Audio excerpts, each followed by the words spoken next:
Hello, everyone, and thank you for joining today's webinar, The Digital Twins, Integrating Resilience in Architectural Projects. As you get settled, we're going to launch a poll to see where everyone is joining from.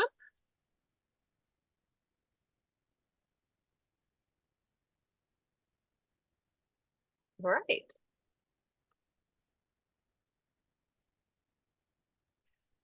To qualify for continuing education credits, AI California provides the learning objectives for every webinar and includes them in the presentation that can be made available online. A few housekeeping reminders. Today's session is being recorded and qualifies for 1.5 AIA HSW learning units. For those who stay on and watch live, AIA California staff will report these units to AIA, and you will get a follow-up email with information on how you can request a certificate of completion. There will be a Q&A session towards the end of today's session to hear from attendees. And of course, as always, please be constructive in your comments and questions to help foster a positive learning experience for everyone. I'd like to introduce our moderator for today. Alan Scott, FAIA, is a registered architect and high performance building practitioner with over 35 years of experience. Early in his career, he transitioned to become a consultant to project teams pursuing sustainable building goals and LEED certification. Alan applies his skills as a facilitator, consultant, and educator in support of high-performance, sustainable built environment projects in North and South America. His project work focuses on boosting new and existing building performance, decarbonization, occupant wellness, and resilience. I'll also be introducing our wonderful speakers for today. First, we have Amy Lovato. Did I say it correct, hopefully? Good. She has experience in software and semiconductor manufacturing industry, and in 2003 began a career in commercial real estate by founding a construction company that served retail and multifamily industries. By 2014, her company was in 16 states, and in 2019, Amy founded a digital twin AI tech company, Phylicimex, to solve the inefficiencies in the commercial real estate industry by using digital twin technology that runs simulations and scenarios to facilitate decision-making focused on occupant safety and sustainability. Next, we have Chikara Inumura. Hopefully I did that correct too. And he is the Director of Digital Technologies at CO Architects in Los Angeles, where he leads the firm's research and development in emergent technologies and their applications in architecture. Chikara's career spans across global renowned institutions, including Zaha Hadid's Architects in London, Sasaki and Partners in Tokyo, and the MIT Media Lab in Cambridge. Chikara is a pioneer of one of the world's first additive manufacturing technologies for glass and architecture, and his work at the MIT Media Lab's Mediated Matter Group has been exhibited at major cultural institutions worldwide, including the Triennale Museum in Milan, the Smithsonian Design Museum in New York, and the Museum of Modern Art, which acquired it as part of its permanent collection. Finally, our third and final speaker is Dr. David Jason Gerber, who holds a joint appointment at University of Southern California Viterbi School of Engineering and the USC School of Architecture as a professor of civil and environmental engineering practice and of architecture. He is also an associate director at the Office of Technologies, Innovation, and Entrepreneurship. Dr. Gerber's research is focused on the development of innovative systems, tools, methods for design of the built environment. He has developed digital twin technologies and advises PhD students from the architectural and engineering on topics that integrate computer science, robotics, engineering, and engineering with architecture. I will now hand it off to Alan Scott to kick off our webinar for the day. Thank you for joining us, Alan. Thank you, Ashley. Excited to be here and excited to be facilitating this panel. I'm going to quickly share a few slides to kind of give us a foundation for our work or our discussion today, and then turn it over to our panel who knows more about this topic than I do. Let me get... There we go. My primary focus of my job is on resilience, and in addition to my day job, with that, I also am the incoming chair of the AIA National's Resilience and Disaster Response Committee. So I've been very focused on how architects are thinking about resilience in the built environment, and that led me to think about where does technology fit in, and how does technology support resilience and other sustainable and building performance goals. And so that's led to this exploration. And a few years ago, when I started learning about digital twins, obviously from the name, I understood that they were a digital representation of a real world thing. But beyond that, I didn't know much else about it, and I started digging into the exploration and thinking about the application of digital twins in support of building performance and resilience. And that's led to us having this conversation here today. So let me provide a really quick overview of digital twins as I understand them, and then our panelists who are more expert than I can correct me and expand on that understanding even more. Um, but first, I wanted to talk about the challenges we face in the built environment. There are economic strains of inflation and rising energy costs and tariffs and other things like that that are creating strains in the built environment for both the construction of buildings as well as operations.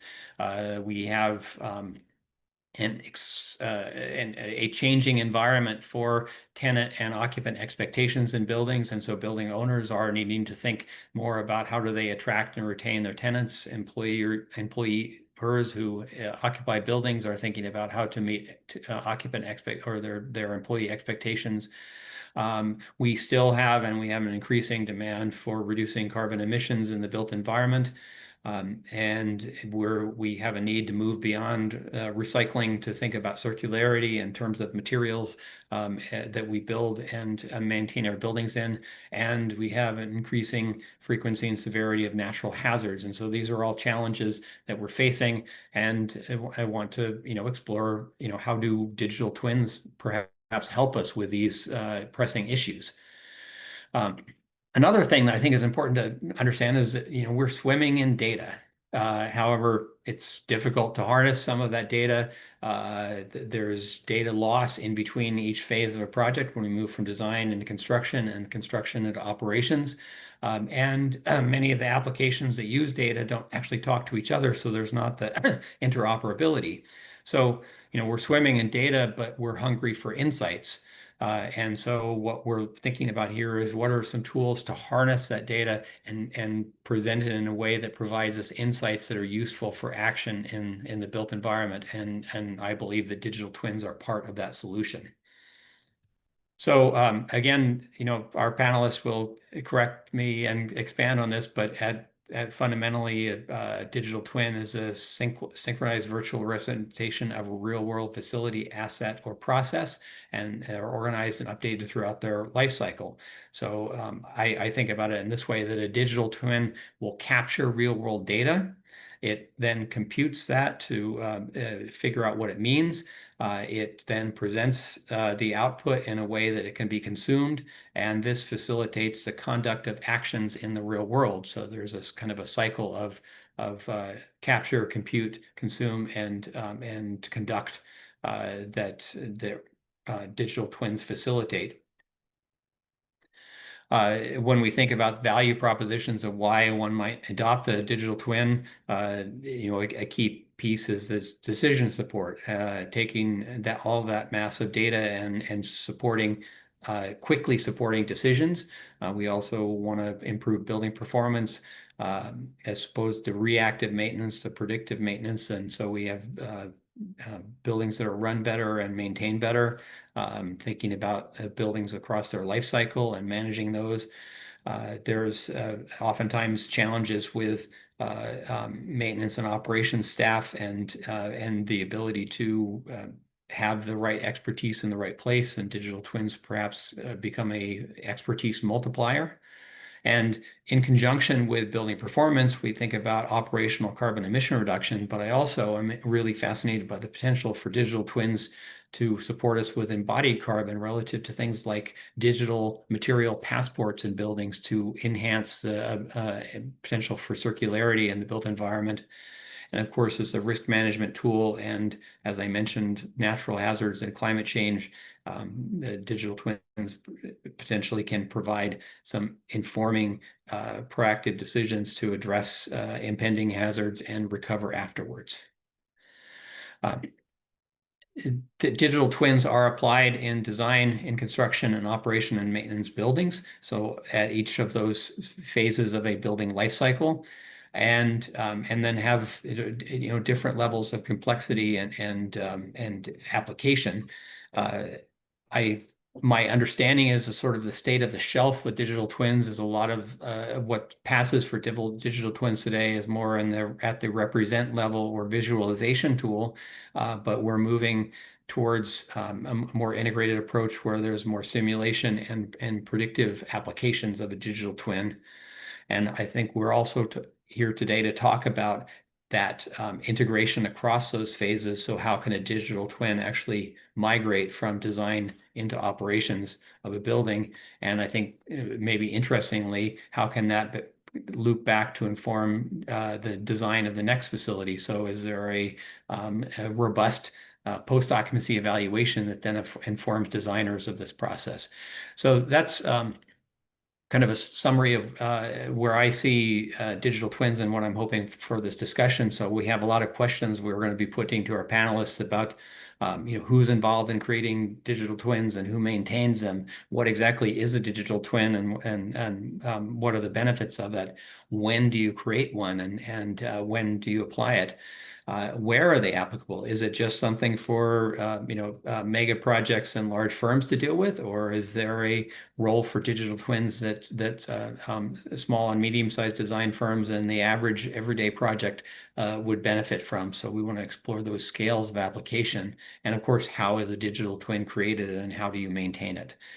So with that, I want to turn this over to David to dig into the real stuff we want to talk about to start our conversation. And if I can get my cursor back to stopping sharing. There we go. So take it away, David. Thanks, Alan. Here we go.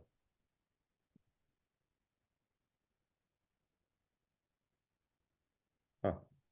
Am I sharing? No. Am I? I guess so. Yes. Well, you're sharing your desktop, so you're almost there with the presentation. There we go. Okay. First of all, thank you to Chikara and Frank for inviting me. And Alan, I think you have a great working definition. I am going to go really fast because I, as always, have way too many slides, and I think you've already raised some really great questions, Alan. I do need to just introduce myself so you have some context. I run a series of programs at USC that span architecture and engineering. And in particular, I'm the director of a graduate program that's all about emerging technologies for the AEC. And so this is my recruiting page. I think it's also important to sort of discuss what a digital twin is and what it isn't, and that will come through in the talk. But one of the key things in terms of my career has been really the digitization of our entire industry.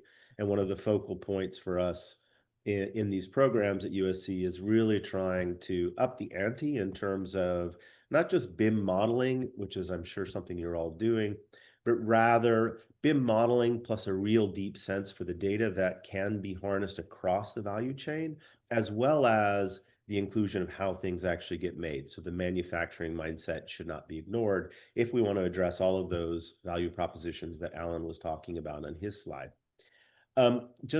There's a few previous life slides here just to give some context. I too worked at Zaha Hadid's many years ago and took the last drafting table out of the office and started to do a lot of digital modeling. But what was really, really important, a lesson for me, was that my digital models had almost no bearing on the constructability or the construction. It was such a shock as a young architect. I'm like, this is ridiculous, right? So one of the things that we end up doing over the course of time at Zaha's is we started to say there's got to be better digital solutions. And very early on, and this is in 2000, so 25 years ago, we actually built our own software internal to the office for the government of Singapore. And it was for a 200-hectare site, which is still being built to this day, in which all of these aspects that Alan was actually mentioning, all of these value propositions were in a sense thought about and included in our deliverables for a huge master plan and 5 million square meters of gross floor area. And the key point there is that we are architects, and yet we knew that software was a part of our solution and our deliverable. Fast forward, there's another part of my life which is about supporting very complex projects through digital means. And the key to this slide really is it's about people. It isn't about the model in itself. It's about how you actually bring people together in their expert disciplines in order to be able to design, deliver, and operate structures like this. This is actually the LVMH Museum by Frank Gehry in Paris. And then, at the end of the day, fast forwarding, what really happens is we start to say, wait a second, we have these tools, we have these environments. Can we start to do what is technically called multi-objective optimization? Can we start to look at how, and it goes to Alan's slide again, like how can we actually find best fit solutions? And so we develop algorithms to look for the solutions across multiple objectives, in this case, programming, i.e. square footage, but also sustainability and money, NPV and IRR. So previous life. About 2018, I was running the global research team for Arup out of London, and we were already looking at digital twins. And I think it's important to note that as architects, we're not always the originator of some of these tools and techniques and methodologies, but we're the inheritors. And when we inherit things, they're not always good fits for us. It's important to note that, in fact, digital twins is arguably coined as a term and a concept by Michael Greaves at NASA, right? And it makes sense. You're putting something in space, you need something at the ground to simulate all kinds of complexities that the astronauts and the space station, et cetera, are dealing with, right? But digital twins doesn't just apply to buildings. There's digital twins in transportation and data centers, which will be discussed, in buildings, in water treatment systems. It's across all of our, let's say, built environments. This is, in a sense, a catalog of ideas and concepts and definitions, which you can find. The other thing that's really important to note is, hopefully you can see that that's actually a live animation, is that this isn't a new topic per se. This has been, something that people have been working on for over 15 years. And here is the NASA sustainability base, in which a twin was built by colleagues that I still work with to this day, showing people how their building is operating post facto. And if you'll notice in the bottom corner there's this one office that seems to be cooler. It's because the guy actually had access to opening his window. I'm going to fast forward through this a little bit, but this is, again, another example of working on digital twins for Schneider Electric, who are actually developing sensors that we're all implementing into our buildings, and again, about 15 years ago. Another example, before we get to the key example, which is Carleton University up in Canada. And this example is important in the sense that we no longer have all of the interoperability issues that so many of us have faced over the years. We are able to take our Revit files, convert them to IFCs, bring them straight into what is here, and what I also built for USC with colleagues, a web-based interface, providing 24/7 access to the data, to the information that comes out of these Revit files or other files, and enabling people to make decisions and understand their space and buildings much better. Long story short, it must be about 5 years ago, I brought to USC's facilities and project management, in a sense, the people that build and manage all of the real estate assets, the concept that why can't we build a campus twin? I went around collecting every single BIM model they had, many of which are useless, quite frankly, because the levels of detail and the standards didn't exist many years ago, and it's always a big mess. And we started to prototype what you're looking on screen, which is, in a sense, the entire portfolio of buildings here. And this concept is what led to the actual digital twin that I'm about to show you. Again, it's a web-based viewer. It ingests all of the information possible from these IFC converted models. And this was just a test building of one of our newer models, which still was completely incomplete. So have Revit standards and do a good job, and then you'll have a better digital twin. I think what's also really important in understanding the value propositions, the when, the where, and the how is understanding that the twin itself is not just another BIM model if you want to get the value out of it. You really need to think about roadmaps. You need to think about the standards that you're developing your projects, but also maintaining your projects with. You need to understand assets that are sometimes not just geometry assets, but actually data flows. And you need to have a SaaS platform. You need to be able to make it easy for people to digest this information. So what you're seeing here is a set of screenshots that really, at an early stage, bring together all of these things: roadmap, standards, assets, and of course, the building itself or the campus itself. Our motivation in the beginning, which really ties into what I think is the motivation of this group, was for a brand new building, which just got completed a year ago. We were given the mandate by the board of directors of the university that this would be our first LEED Platinum building, and that it would be a living lab without any definition of what a living lab was. So I had to go out and basically survey a bunch of people and get odd responses and helpful responses and unhelpful responses of what we should do in order to placate this concept of the living lab. We needed to be able to ensure that the building was going to achieve its sustainability goals. We need to be able to use the building as a standard for all new construction going forward on the campus. And we really wanted to also show and demonstrate that this digital twin technology, or this digital twin, let's say, terminology, wasn't so new and wasn't so impossible. There were some hurdles, privacy, copyright, and security are critical hurdles, which I can answer questions.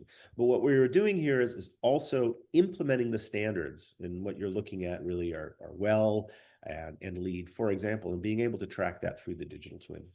Once you have the digital twin, you can do all kinds of assessments. Again, going back to Alan's slides, you can actually really understand and analyze, if you actually parse through your data sets, where energy is coming from, where it's flowing, all kinds of things. These Sankey diagrams are not from the building and the digital twin that I built. These are from the example from Carleton University. But the goal was always to understand how we can make our building much more sustainable, not just in its design and construction, but most importantly in its operation and let's say live behavior, as well as resilient through all kinds of things. So we've already had some issues. So the digital twin has, I think, some really important key concepts behind them. Whichever digital twin we're talking about that's ever been built in the world, it's human-computer interaction, excuse me. It's the combination of BIM models as well as building automation systems. What is missing there is the human, which I would add. It's the ability to simulate, right, and have a reciprocal response. And that's the key difference between a digital twin and, let's call it, a digital shadow. And then ultimately, it's the ability to do AI-based generative design and optimization from real-world data, right? Our building, how many of you would raise your hand and say your building performs as designed, right? Most of us would say there's some discrepancy between the way we designed it, the way we thought it would behave, and the way it actually behaves, partly because humans are messy, and partly because it's really, really hard. So just as a system diagram, you have data streams. In our case, we have, the data mostly coming out of the Honeywell system. We have lighting, we have security, we have solar panels, and those sensor values get pushed up into the web, in which we provide access to researchers and collaborators. And then eventually we have the analytics and the reporting. That's the key thing here. The building itself, for any of you who've been to our campus, is our brand new school. Sorry, I'm going back real quick. School of Advanced Computing. That's the rendering from HOK. And these are, in a sense, the early renderings of the HOK. Now, one might ask, why do we have a living lab at all? In my case, my client is not the commercial client per se, like Chikara or Amy. My client is actually the university itself. and all of the researchers and students who can gain access to the data and do a broad spectrum of research, everything from people in the Keck School of Medicine to those in civil engineering and human building interaction and everything in between. And the reason to do in situ, like the reason to turn the building into an instrument of science and research, is because the behavior of human buildings, the environment, and the building itself is a very real situation, which you cannot, let's say, cleanse, right? And so for us, the living lab becomes a operating and live building in which you can learn all kinds of things from, and that's why it's in situ. Okay, so our digital twin was developed. I'm the principal investigator, but I don't claim to have been the lead software developer. Those are my colleagues at Trax. They're former Autodesk research gurus. And what our twin does, pause 1 second. Because we are USC and we live in Hollywood, and my close collaborator is a film producer, we have to watch a 3-minute movie. And hopefully I can get it to play again. In the silence before dawn, there exists a threshold between what we know and what we have yet to discover. Ginsberg Hall stands at that threshold, an instrument of science, a sentinel of innovation.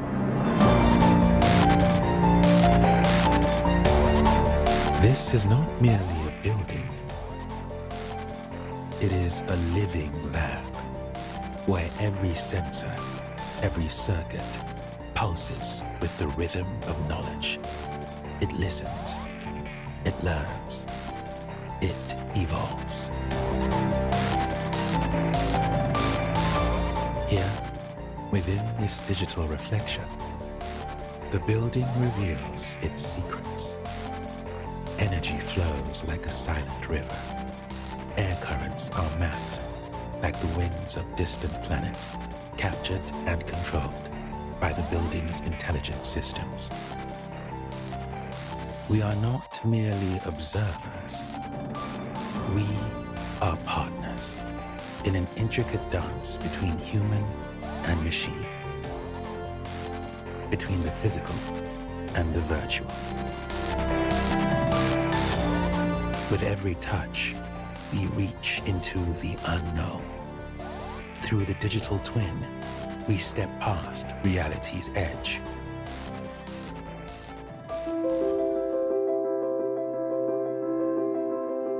This is more than just a building. It is an ecosystem of innovation. It invites us to see beyond the walls of our world, to reach into the future, and to shape it with our hands. This is where human intuition meets machine logic, not as echoes of the past, but as the architects of a smarter, more sustainable future.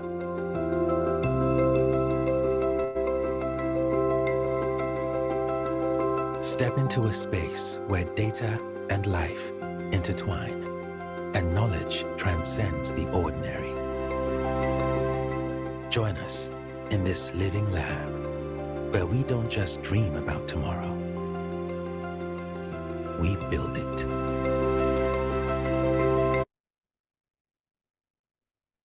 I didn't provide popcorn, sorry. But what did we actually do? We built a system from scratch, which takes all of the 3,500 plus sensor data points and creates a copy of all of the building automation system data. It's a copy, not a stream of data where we can actually influence the building. That would be kind of a very difficult thing when you have one professor not like another professor turning the heat up on another professor. But we've created a copy of the data. So technically what I'm showing you is what I would characterize as a digital shadow. But the reason that we've created the shadow is to enable all kinds of research and quite critically, turning our second most important, let's say, asset at the university, that of our real estate, first being people, into an instrument of science. So people can do a range of research across it. The way that we've done that, if you look on this like one screen here, is we've ingested the model, which is a pretty good, accurate as-built model, never perfect. We've even broken it down into disciplines because it can be quite heavy. We have GIS, we have mechanical, we have structural, we have architecture, we have all of it combined.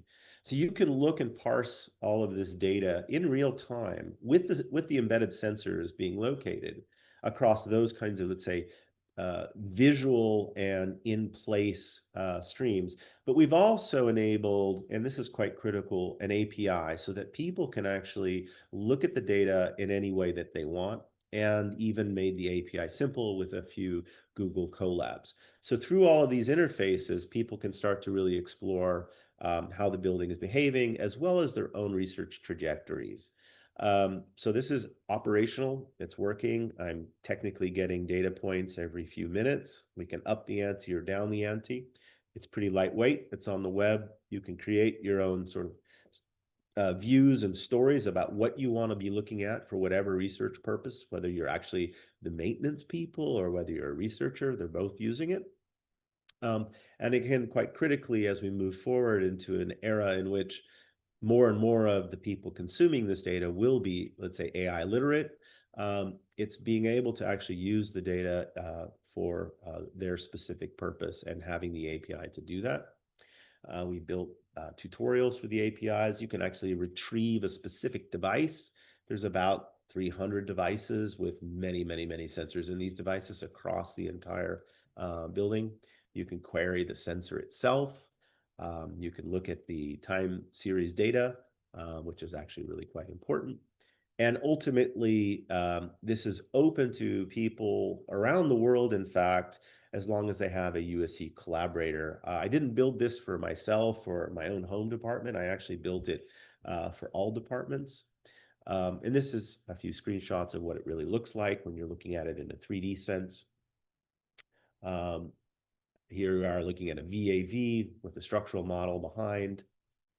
And ultimately, it is really about promoting collaboration and understanding of the way that buildings, environments, and human beings behave. So this is my second to last slide, really. I do have to credit the people that I work with. That includes the computer scientists and gurus at Trax, and includes students that have graduated from my programs, people help me make movies, and also people I get to write business school case studies around. So without any, I'm happy to answer any questions. There's my email. And thank you very much for the time today and your attention. How was I on time, guys? That was good. Thanks. I think we're hit it. So All right. So I am going to stop sharing. And thank you, everybody. thank you, David. And I guess Chikara, you're up next. So All right, do you see my screen? not yet. Oh, hold on. How's that? There we go. All right. Thanks, Alan. And thanks, David. It's an honor to follow your presentations. Just for the audience, that I was David's one of first group of students about 20 years ago, and then 20 years later now, I'm still awed and inspired by what you do. So thanks a lot. So today's topic from my end, the title is Rethinking Digital Twin in Tenant-Driven Workplace. Hopefully I can answer some of Alan's original questions about what we can do from a SME, a small to medium-sized enterprise in a sort of commercial environment. Okay. So hi, everyone. Thanks for joining us. My name is Chikara, and I'm a director of digital technology at Core Architects. Here, I oversee firm-wide R&D on emerging technologies that redefine how our built environment is designed, delivered, and experienced. About 4 years ago, we moved to this new location in Mid-Wilshire, just right across the street from LACMA. We don't always get a chance to live and work in a place we design. So we decided to use our office as a case study for digital twin to examine how we use and experience our workplace. I have this feeling that there will be a time in the future where we want to see everything behind the finished walls. So we purchased the Matterport and started scanning our space over the course of the construction. Here you can see the metal studs and the electricals behind the walls, as well as the HVACs and the VAV box that's been added. And this is the conference room I'm currently presenting today. Our interior design team did an amazing job laying out our workplace. One of the key design concepts here was to sort of reverse the spatial hierarchy such that everyone gets to see and enjoy the views and natural lights. Here you can see the functional distribution more clearly. Blue is the shared work areas where everyone works, and then the pink is the individual offices for management.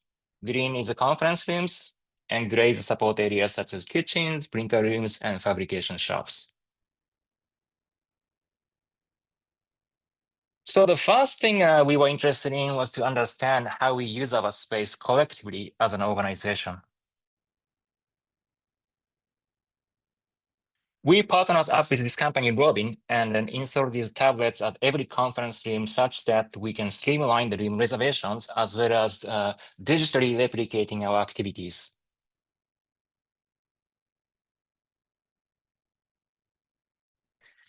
Here you can see the real-time activities and detailed analytics of how each space is used, which room is most popular. Olympic is the room where I'm currently sitting, is also currently leading as the most popular room in the office. And then perhaps it's for many reasons, such as that it's been isolated from the rest of the environment, as well as it's got this amazing view overseeing a LACMAs and so on and so forth. So using Graph API from Microsoft, we put the data from that dashboard into Unity, its game engine, so that we can combine our Revit models and then visualize this historical data with spatial usage and generate the heat maps.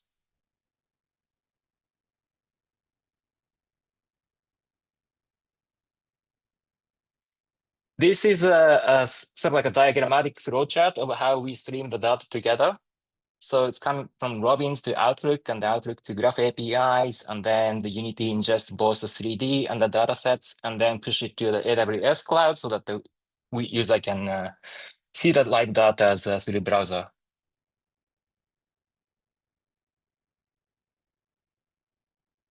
The next thing we were interested in was the sort of metrics that can help us understand the user comfort. Perhaps many of you have probably heard this in your own organizations. In a shared environment, things are not as simple as installing like a Google Nest at home.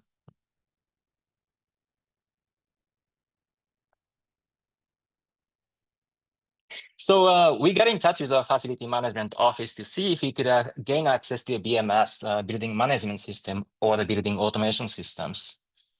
Our request was denied, perhaps rightly so, as majority of existing commercial buildings are simply not designed to provide API access to sensors and actuators for security reasons. So instead that we received this a web portal where we basically have to sort of choose what services that requires a request each time. So it's a sort of like a fragmented communications. As you saw earlier in the Matterport, as we sort of repartition our floor, we install additional HVAC lines, VAV boxes, and thermostats, just so that we can provide a local control for each zones. But as a tenant, we don't have a clear picture of what's happening globally across the office.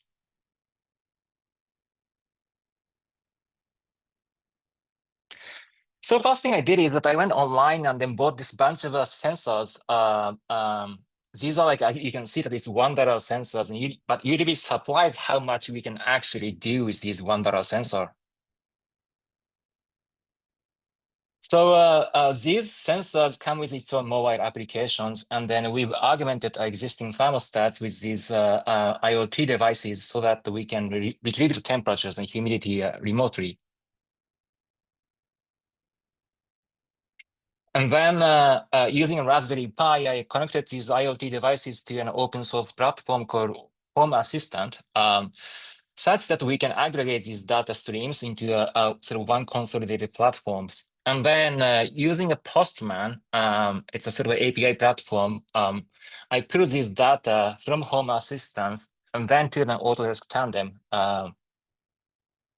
The Tandem comes with this pre-built connector for Revit and also like amazing gradient heat maps.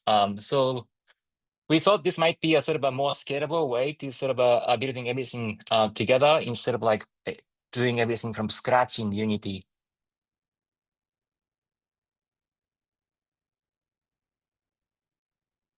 And then this IoT device also comes with its own cloud platform and API connection. So I think what we've sort of learned is that we didn't necessarily have to go through like building a Raspberry high network systems and Postmans and so on and so forth. And it's just amazing to see how much we can do once again with this like $1 device.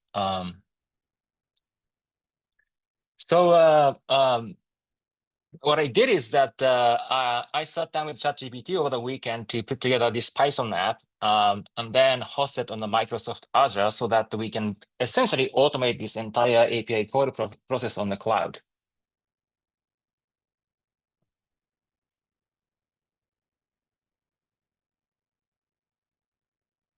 The latest Tandem platform comes with these pre-built plugins that sort of streamlines the connection to various cloud services. So I connected my app to Azure IoT Hub and then IoT Hub to Tandem. Now everything is running on its own on the cloud and data streams automatically from the device all the way to the user interface, entirely hands-off.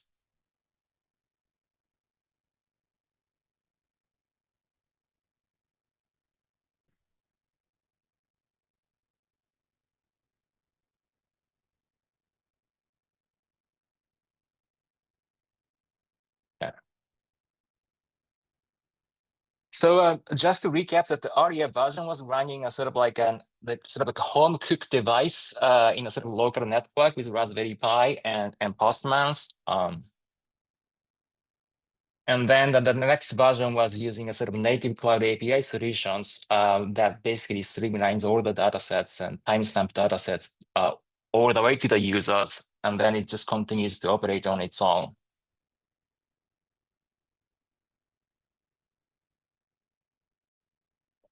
So some of the lessons learned during these sort of case studies.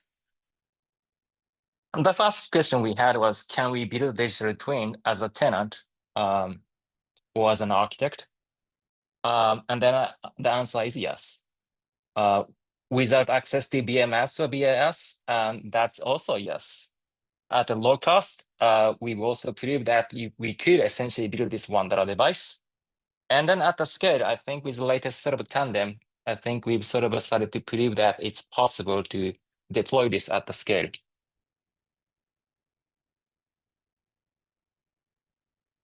The challenges and opportunities, there are more than just the temperatures and humidities we are currently sort of correcting to sort of really understand the user comfort. So we're planning on adding more sensors for like light, air, sound, and visions to understand our experience more holistically. The technologies exist. It's more of a sort of a practice and culture that takes time. So our sort of mentality is let's just continue to build, and then that will hopefully raise more demands from the clients, from the users, and then the supply will naturally follow. And perhaps in a distant future, we could see a scenario where that digital data stream access may become a just essential part of a lease and construction contract.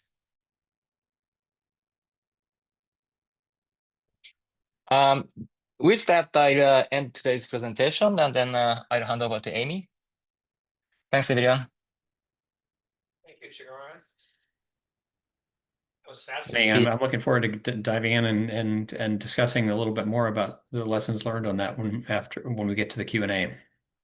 Let me see. Yeah, let me see if I can stop sharing a screen. Hold on. There you go.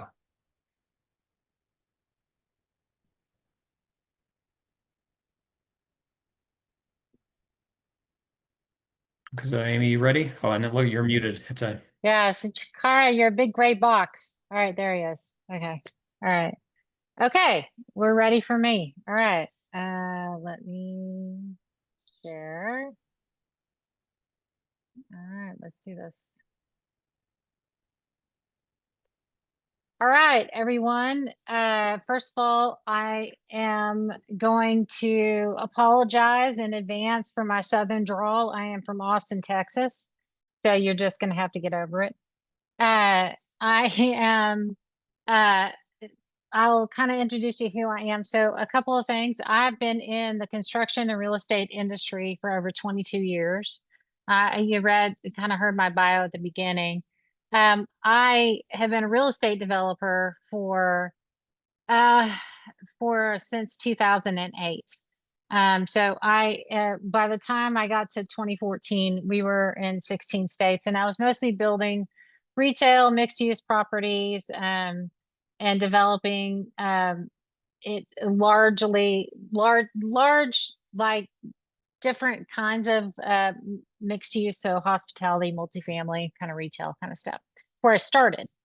I reason why I got into technology is because I got super frustrated with the lack of building data that I could use to manage my investments. I had to turn in investment reports every quarter or every month, and it just seems like it was almost luck if I was going to meet my pro forma. I mean, you could even buy right and there's something would happen. And so I quickly pivoted kind of into tech and trying to solve this. How can we use building data to actually match or predict performance of an asset, either building performance or even financial performance of an asset? So that's where I ended up. And let me see if I can, I don't know, how do I move my slide? There we go. Does that work? Okay. So where I'm going to talk about is around the gap between construction and operations. So you've got design goes construction. If you're an architect, you know that we've kind of, like David talked about it, Chikara talked about it. The handoff between design and construction, there's inherent, sometimes there's data loss between one and the other. I was a GC, so I know that every building I built was 100% to spec or 100% to the design. Of course, I did that. No, I did not. Things happen in the field. There's no way you can build stuff the way it was designed. So you do the best you can.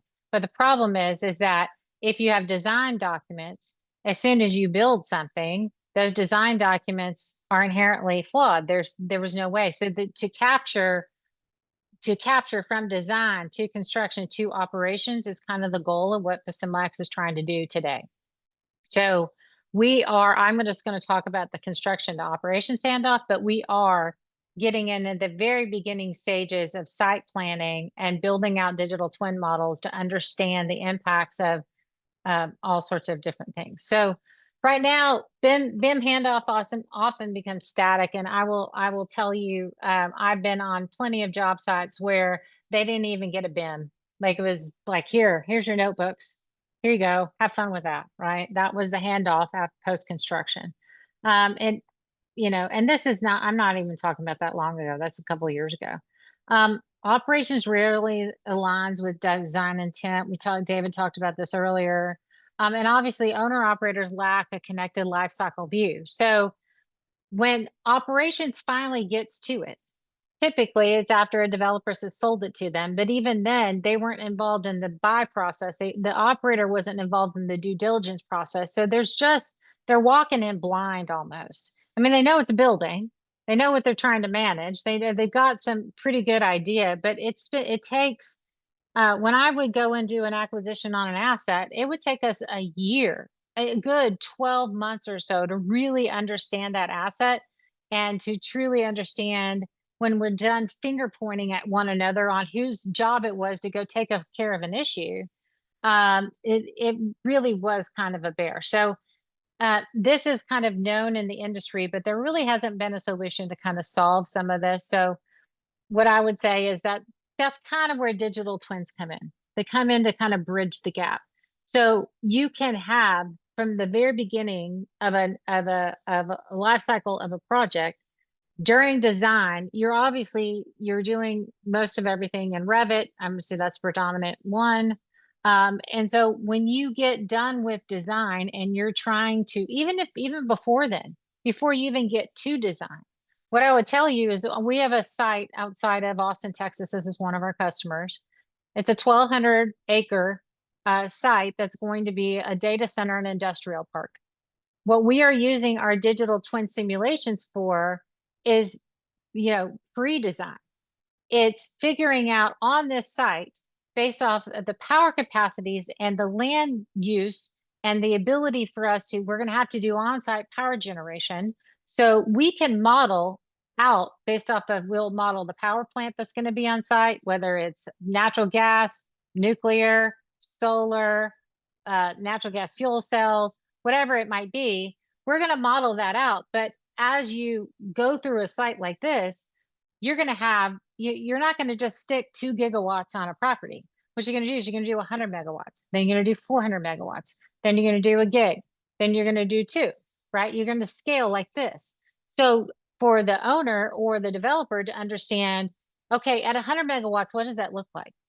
When we put the power plant there, what are the constraints and how do we design the setbacks? How do we allocate the land? How do we make sure we're doing the best use of the footprint, right? From roads, drainage, curb and gutter, like how are we assessing everything we need to do, even from the roads to the power plant we're building on site to the substation we might be pulling transmission from? What does that look like? Well, in a digital twin, you can simulate pretty much all of that. So as long as you have the information, the SMEs that you can draw from to pull this in together, you model it. And using this joint effort that we're doing outside of Austin, that's exactly what we're doing. So we're going to model, okay, we put 100 megawatts on site, natural gas power generation, and we want to attach a data center to that. What does that look like from power constraints? And then we do the phase in from on-site power generation to also transmission from the grid. And what does that look like? And so we can scenario through this. So as a developer, you can get a pretty good understanding of stages of financing. How is it better for you to sell these lots of land or develop it yourself? What does it look like from a cost, infrastructure, all those kind of things? That's one of the use cases. So that's pre-design. And then you can get into, site planning and civil engineering and all those things. And that's fine because now you're walking in with not having to spend, no offense to all your architects and engineers, all of that money for them to kind of go figure this out. If you have a pretty good guess off of a simulation, like, hey, this is where we think we want to go. That's a better starting point, right? Than having them to guess. So that's kind of what we're doing at that site there. But then you can get into past design into construction. And I will say there's lots of startups that are chasing this now. I didn't tell you up front, but I am the chairwoman of the U.S. PropTech Council, which is the trade association for the real estate technology industry in the United States. Which means I get a front seat into a lot of what's happening on the real estate technology side. And there are startups now that are doing this very thing where it's a true as-built. So they'll take your Revit design, they'll go sit on a construction site with a drone and they'll deploy at regular intervals and they'll start building out this model for you as it's being built. So they can, depending on how much you're going to let them capture and whether it can be autonomous or not, depending on your FAA regulations. So it might have to be piloted, but that's what they're working on now. So, and then if it's a drone's not allowed, then they'll have somebody come on site. But building a true as-built, that then once you get this model, first, there's reasons why you do that during construction. Obviously, is it comparable between design and construction? What happened? Let's document it so we understand. So when the true end user understands what was built, they'll know why. But also from understanding who's on site, what's the how much construction progress is truly done, what did they bill you for, and what's truly done. There's ways to use digital twins to understand the actual path of progress during a construction project. That's a great use for it. But then for us as operators, it's okay, great. Now the chain of the data is still good. So when I finally get it and I can roll it into an operational digital twin, we're far better off. We've decreased our learning curve, and we should hopefully hold some of the the efficiencies that we were trying to get done in design all the way through to operation. That's what a digital twin can do. Like it's building out these integrations, but it's also enabling the lack of, or stopping the loss of information between these handoff points. That's what I'm trying to get across to you. So operations data this is what Alan alluded to earlier in the first slide. Operations data is a design feedback loop. If you have an operational digital twin, you're going to know which assets perform, how long they perform, how many work orders you should expect on every HVAC unit you've got on site. You're going to know all of this data, and you're going to be able to track it. And then you could look for, weird things in the data, like seasonal things. If there was weather outside, you can just layer on all sorts of data. If you had a large event, and every time you have a large event, your HVAC systems like crap out on you, and they're brand new. You don't know why, but somebody, whatever, you can tie things together that you wouldn't have been able to do before had you not had a digital twin. So energy performance, design assumptions, occupancy, space planning, or programming, ability for you to layer data. That's what the edge that a digital twin gives you. I'm not going to show you any of my R's because you've seen a lot of them. We talked about the facilities optimization during handoff. That's also a use case. I will talk to you about not only some of the projects that we're doing, but we're also looking at the simulation side. And so we're working with a very large university. It hasn't been signed yet, but where we're also going to do what David did at USC. We're going to build a digital twin of the entire campus. And doing that, but from a and then also to enable for those students to do research as well, same mandate.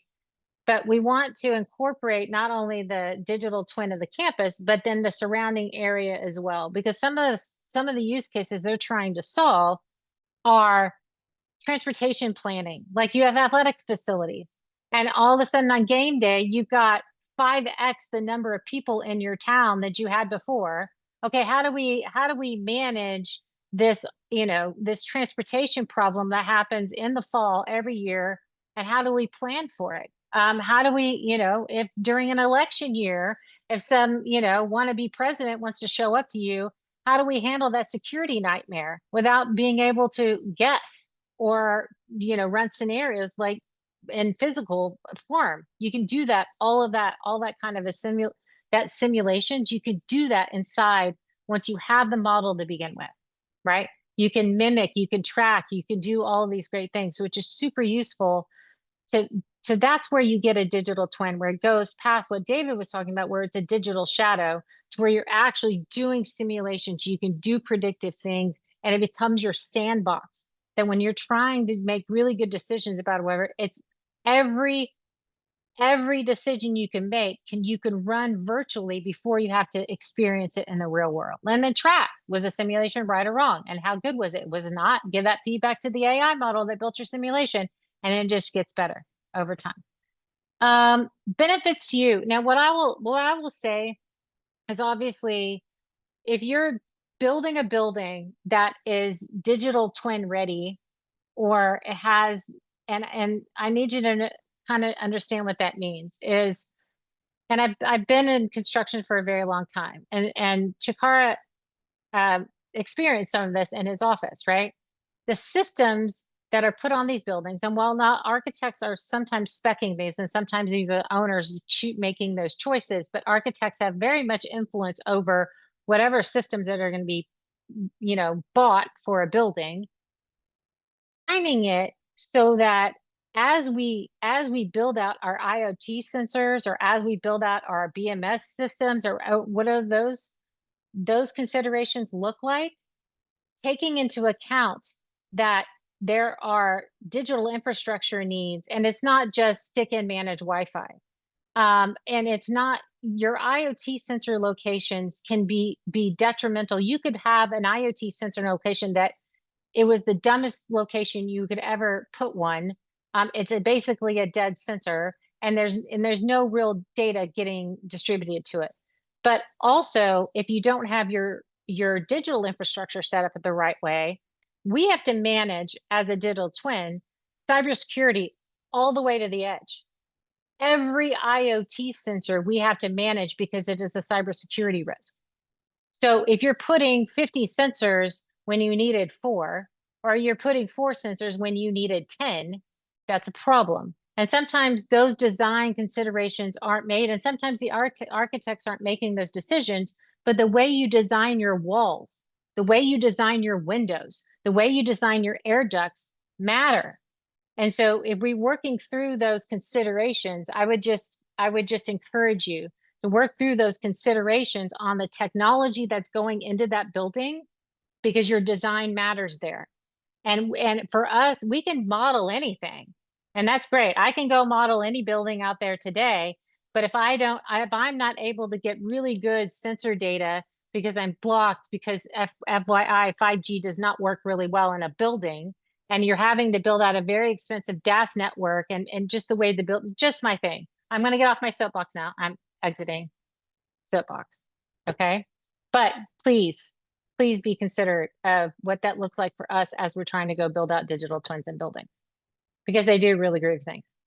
All right. The other things, there's some barriers to adoptions when they get from, when it gets from construction to operations. Cybersecurity, I talked to you a little bit about. The standardization of data formats, that's another soapbox I can get on for like 10 years. And that's not your fault as architects, but it's really the OEM's fault about how and we're getting better at that. We had to go ahead and build our own integration engine, and we're now working with some others as we build out these. Not everybody uses MQTT, and so you're having to take data sources and clean them and make sure that what the data was provided at the source is actually what you're trying to represent. And you have to pull all of this together and make it make sense, and then visually represent it to somebody so they can make a decision. This is what we kind of go through all the time. And so and you're getting, on any sort of building, you might have 1,000, 5,000, 10,000 points of data that you're streaming and trying to keep track of. And they're not standardized. And so welcome to my life. So if there's any way, I would just, talk to your OEMs or work through those with your technology folks. That would be great. Cost and ROI justification. This is a very adoption. Not everybody wants to spend that amount of money on IoT sensors. I will tell you that more and more of these sensors and this visualization of this data, as I see on the horizon, the next 3 years will be tied to your insurance. And you will be able to get discounts on your insurance, hallelujah, as if you're an owner. But for your customers, if you are designing it well and you're implementing technology, there will be significant carrots waved in the face of these owners and developers from the insurance companies. So you just need to be aware of that. So I would be designing these for that, to understand that as well. And then some owners and operators just don't have the staff. There's some of them are starting, especially on the REIT side, are starting to hire data scientists that actually can use this data and use it for good and figure stuff out, but that's not prevalent. Most owners don't. And so we need to have owner and operator readiness as well. So we're fighting a couple of barriers to adoption. And then this is for you. I got on my soapbox earlier, but the ability to carry data through, I think, is a good selling point. The collaborations, the ability for you to have a digital twin and have people all over the world get into that model and look at what you're trying to build at any moment in time, and you can collaborate and talk about it without having to do FaceTime or Zoom, where you actually can look at a model and can actually collaborate from somebody all around the world. That's what the digital twin kind of allows you to do. it becomes your window into what the physical world can be. So I would, or is, and how it's operating today. So I would suggest for you just to kind of embrace yourself and get used to kind of this idea. The digital twin market, by the way, right now in 2023, it was probably, I don't know, somewhere in the low billions. I think it was like 7 billion or so. It's set to almost 10x and by 7 years. So these are going to become more and more prevalent tools of technology for owners and operators to use. We do that. We use them in critical environments, mostly in the data center industry, because they truly use it as a sandbox. But I think it becomes more prevalent in other real estate asset classes as well. Just from the ability to manage and which is where I started in the very beginning, which was I can't see my building data, therefore I can't, meet my investor pro formas. And I want to be able to meet my ROIs and my IRRs and my cash on cash return and all that other stuff. And I can't move the needle because I don't have my building data. That's what it eventually comes to. And more of the REITs are starting to look at this data, and all the big ones, BlackRock, Blackstone, all of them are starting their digital twin division. So I think it becomes a more prevalent use case, but it also has use cases all over the place, not in just real estate. That's it. I talked your ear off for a while. Again, I'm Amy Palvido. I'm the CEO of Facilimax. We are a digital twin startup, and we are in Austin, Texas. And I am also the chair of the U.S. PropTech Council, and this is my email. Should you have questions or want to get a hold of me or just want to chat about the best barbecue in town, I'm all here for all three. So there you go. I'm going to stop sharing. Thanks, Amy. That was fantastic. What a great way to wrap that up. I'm looking forward to getting into the Q&A with all of you. So we have a few questions from participants, but I thought I'd start off with some interesting ones coming back to the beginning to kind of test all of you in terms of being concise on things. So if you had to explain digital twins to like a friend or family member who's not involved in the building and technology industry, like in a sentence or two, how would you describe a digital twin to them? And I'll as opposed to picking on one of you, I'll let any of you jump in first on that one. When I have to, I'll go because I have to do this all the time because nobody knows what it means. So I say, okay, you're Tom Cruise. You're in Mission Impossible. You're Tom Cruise, and you're walking into the building, and there's a guy in your ear telling you where to go, and there's somebody coming around the corner. You got to go in this AC vent, and it's the dude in the van looking at a 3D model, telling you what to do. I build that 3D model. That's how I explain it. Awesome. David or Chikara, you want to jump in on? I have a different definition. A 3D model is a 3D model, but a digital twin is when you have a feedback loop between the real world situation and the digital situation. So you have to have the feedback, which is the data. Yeah, I think my definition is somewhat similar. It's a live digital copy of a real world. It doesn't necessarily have to be an buildings. It's a world, a physical entity itself. So yeah. I thought maybe one of the things we dive into next is David, you had mentioned about some of the issues with Revit or BIM standards being important, and so I want to make sure that our participants are clear on the difference between BIM and digital twins, and also what do you need to know about creating a BIM model that supports the creation of a digital twin as it moves forward. And I think David and Chikara, you might have some insights on that. I would say, well, I think all three of us probably have insights. I mean, Amy's doing it as well.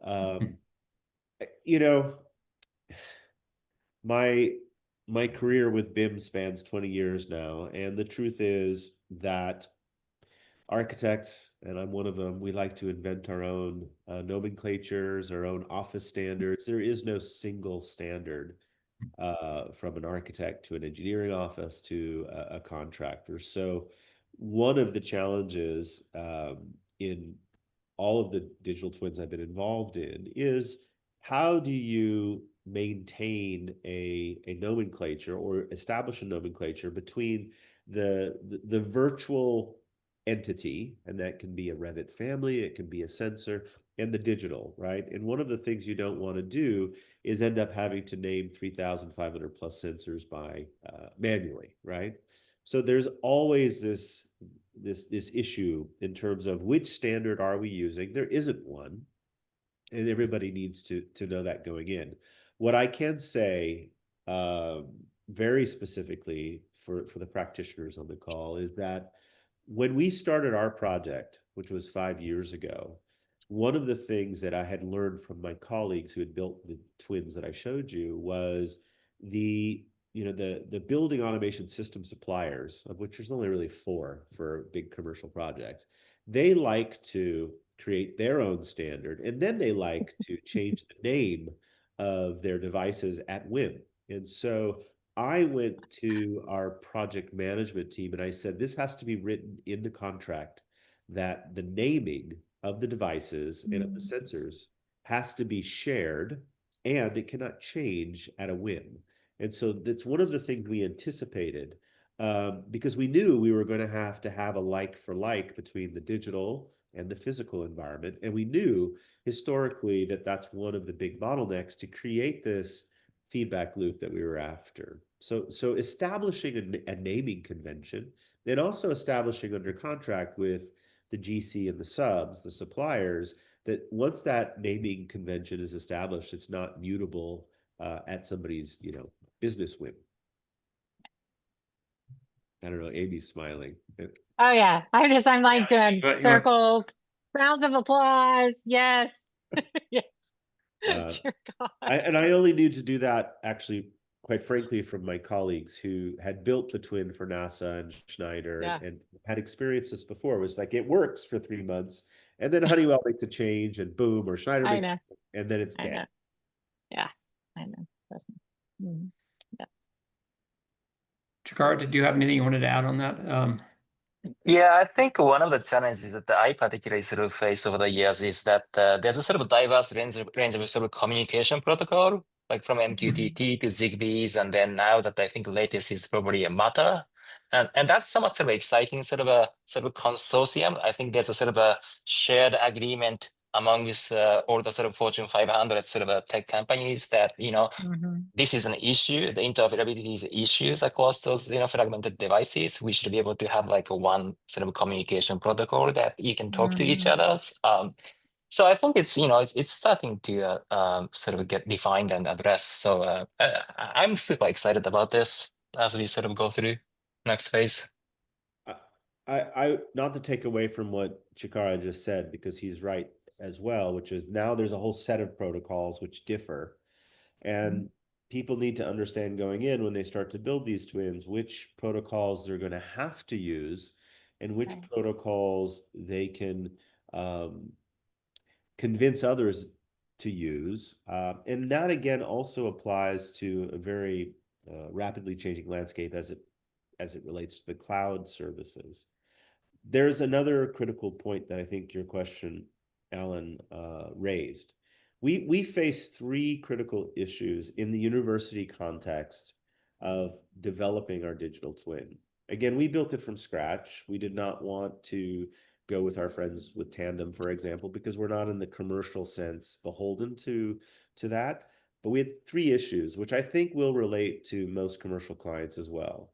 One is copyright, which was, here we are taking the Revit files for a new purpose. And so we had to get agreements from HOK, from JAMA, from the authors of the design, so that we could actually implement our twin. That's one. And so that's another thing that needs to be considered, is that you either write that as an owner in your contract, that this is one of the purposes of your design and your design artifacts. The second was privacy. In our case, because we are a university, I can't go and identify individuals. I actually can through inference and through the AI tools. I can actually figure things out. But the way the system is built is it anonymizes data, and we're not actually implementing computer vision. We have all the algorithms to do computer vision, and it's a whole other level of, let's say, digital twinning, and it's being done in other environments. But one is private, the second is privacy, and the third was actually security. And that is that there was a lot of resistance from our, let's say, security apparatus to enable people to go and actually move through this building, because they perceive that in terms of active shooter, for example, reasons as a security risk. And I argued that, look, first of all, we had already done a twin on campus before. And secondly, when you publish an evacuation plan on the wall, like, people can already read the plan. But we still had to have a lot of conversations around security, privacy, and copyright in order to do what we did. Great. That's so I want to build on that and loop all of you in terms of thinking about this, and also bring in one of the questions we had from a participant. We've got a piece about this data and copyright and ownership of data and quality of data transferring from design to construction and into operation. And even before talking about digital twins, we already knew that contractors don't necessarily always get to use what architects have created in their digital tools for construction. So we have some challenges there. And what, besides an owner writing in an agreement, needs to be in place? What does the architect and engineer need to understand? What does the contractor need to understand in terms of that process? And looping in a question from a participant, does design build or integrated project delivery methodologies help with any of that? Is that change the process of that data and copyright issues? I will jump in and say, in our case, it wasn't design build, nor was it IPD. So my actual experience is limited to answer the question. However, I will say that because, and this is an AIA venue, because of the way that our disciplines are siloed, the files coming from the architect and the design engineers are not going to be the as-builts, right? We do not want, in a sense, to build the twin around incomplete and contractually, in a sense, incomplete files. We want to build them around the actual as-builts. In my case, I'm part of the university, and therefore, I'm getting the copyright permissions from the designers, but I'm also getting the as-builts from facilities and project management. And that's what you really want at the end of the day. Now, the last thing I would say is that, great projects come from collaborations of great people and an understanding from the owner of what their ultimate needs and goals are, and corralling and paying for the delivery of these assets so that you can have a high fidelity digital representation, which may never be perfect, but because of AI tools, we can also start to machine learn and get things better and better and better over time. So in some ways that will go away. For me, on the design build side, it might streamline it some, because you have one less party or fewer parties in the mix.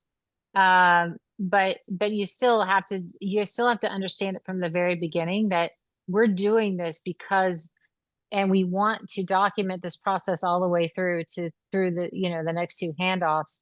So obviously all the other considerations around IP and copyright and all that other stuff. Yes, you got to get the licensing of that as it sits as a representation that you use to base your model off of. So it's a use that we do. It's like we're using this for this reason and get permissions. It's kind of how we've been doing it.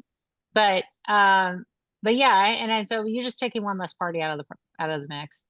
So it simplifies it a little, but yeah. I wanted to add something that if we go back to what Chikara did as they moved into their new offices, Yeah, they had the opportunity, right, which isn't always the case, but they had an opportunity to do the scanning, right? Mhm. And one of the things we considered and even priced at one point was, okay, let's scan during construction sort of on a continual basis. Yeah. for the as-built. Mhm. We didn't do it for lots of reasons, not just money, but actually logistics and money. Mhm. But the truth is, you can go back and scan and then look at the diff between, you know, as built versus as designed, and improve that digital twin. And I'm sure in other industries where these digital twins are much more critical, like aerospace and defense, that they do that, Mhm. right? Yeah. I mean, in our sort of healthcare client sectors, we started to see these automated robots just running around the construction sites and scanning all day Yes. long. So Yes. Yep. Yeah. Rugged robotics, dusty robotics, just do Yep. spot.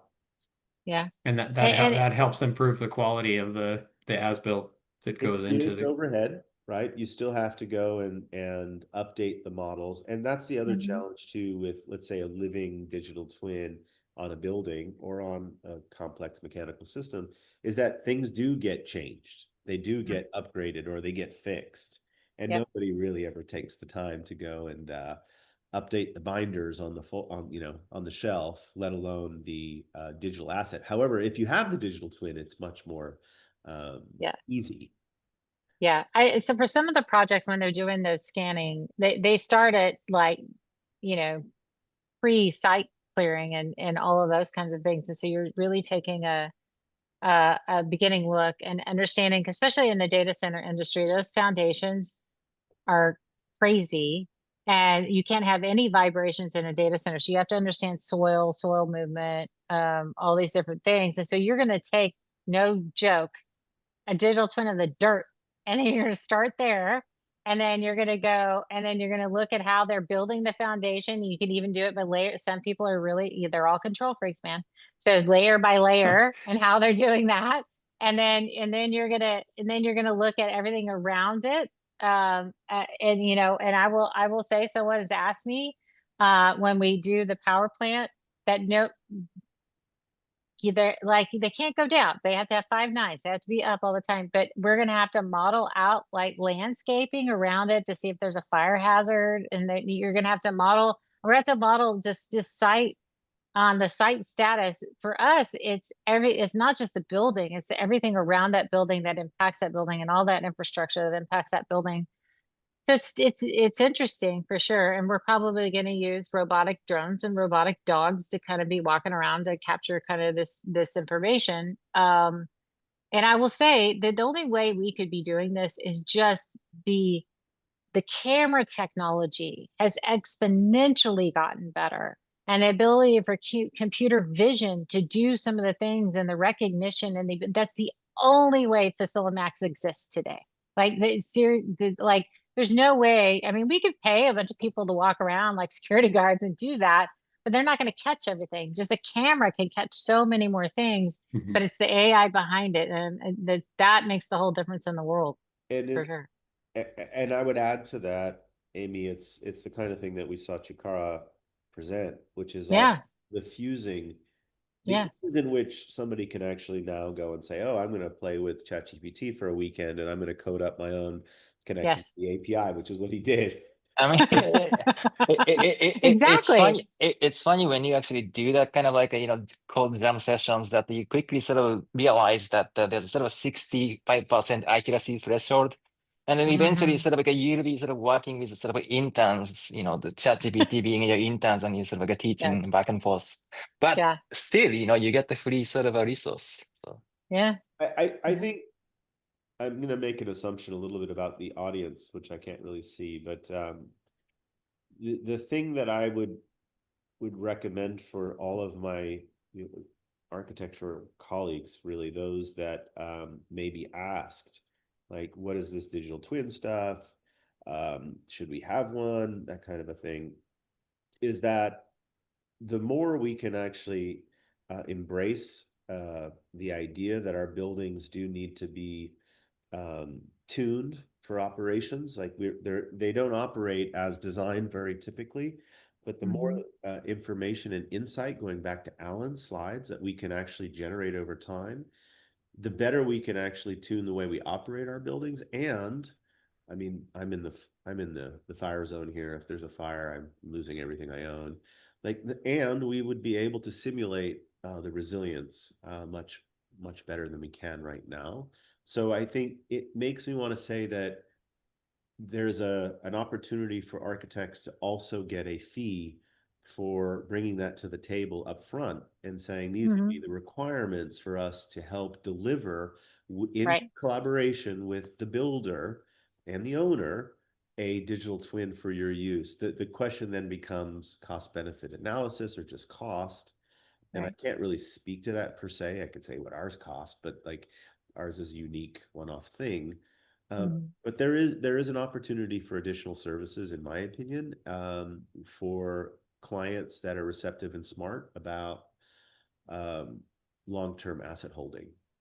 Yeah. Mhm. Well, yeah, and David, you answered one of the questions that was in the chat from participants with that piece about Yeah. architect Yeah, compensation. yeah. So Yeah. But basically you can't, there is no stance. You're not going to say it's going to cost X per month for a digital twin. I mean, for every, it's almost like building custom software for every client that you have, because it's not every client, it's every building. Every building's different. You have different system integrations. You have different, maybe you have an IoT sensor, maybe you don't have anything at all. And so we got to go sell you some of that stuff too, because why would you have a digital twin and you have no IoT sensors? Yeah.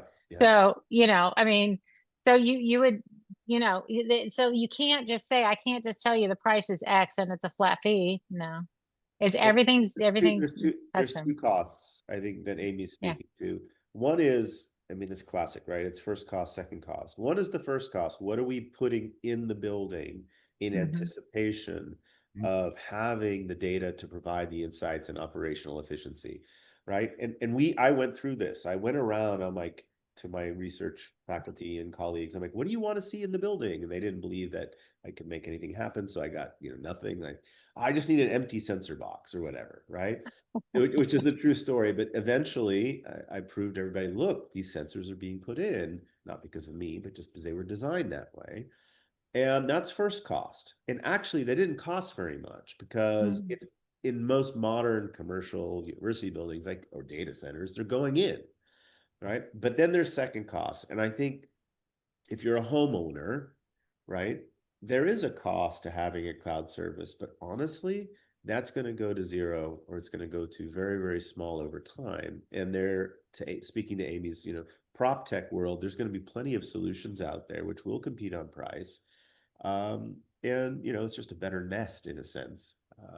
And let's hope that we all start to move in that direction so that we can be more efficient and more resilient over time. we only have a couple minutes left. I wish we could have even more time in our program because I knew this was going to fill up the time, but thought we might be able to wrap it up. But I said hi to Frank. well, yeah, Yeah. and appreciate Frank's joining us here. This is beyond expectations. Anyway, keep going.